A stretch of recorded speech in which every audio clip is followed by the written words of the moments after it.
In a surprising move, the former host of a children's television show on KNOE accused of sexually abusing a child pleads guilty. After 37 years on the run, Frank Sellis, better known as Mr. Wonder, entered a guilty plea of 1 count of indecent behavior with a juvenile. He was sentenced to 5 years hard labor, but that sentencing will start retroactive to January of 2016. That means he's already 2 years into that 5-year sentence. Sellis was caught in 2015. Now, Sellis was facing multiple life sentences for a slew of charges, including rape and multiple counts of indecent behavior. And Taylor, as you know, this case has been going on for almost 39 years, but getting to the guilty verdict was anything but easy. It was a wild, hair-raising drama that had people talking not only here, but across the country. Chris Brown takes a look back.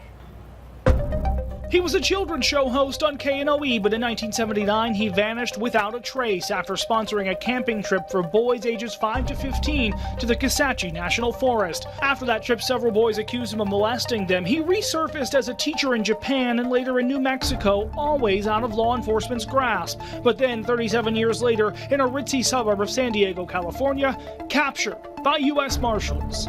Tonight, an arrest in the 37-year-old cold case involving a former KNOE TV personality. And officers went and approached the house, knocked on the door. He came to the door. He was arrested without incident inside the house. Law enforcement in Louisiana thought he was up to the same things in California.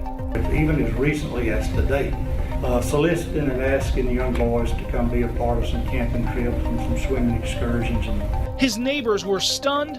Right behind us, right behind me, and it's very scary. I think it's gross. You know, I have a daughter myself. I know I'd be going to jail if I found the guy that did that. So were his former co-workers. My face I went, I cannot even believe it. KNOE was there as a shackled and frail Frank Sellis appeared in court for the first time under a different name, but a judge quickly ruled it was him. Mr. Sellis is the person wanted by the state of Louisiana on the warrant. After the judge's ruling yesterday, both sides seemed confident, both sides seemed eager to move on with the next phase in this case. 3 months later, Sellis was back in Louisiana to face justice for a crime that was almost 40 years old. His lawyer maintained his innocence. The prosecution was always confident.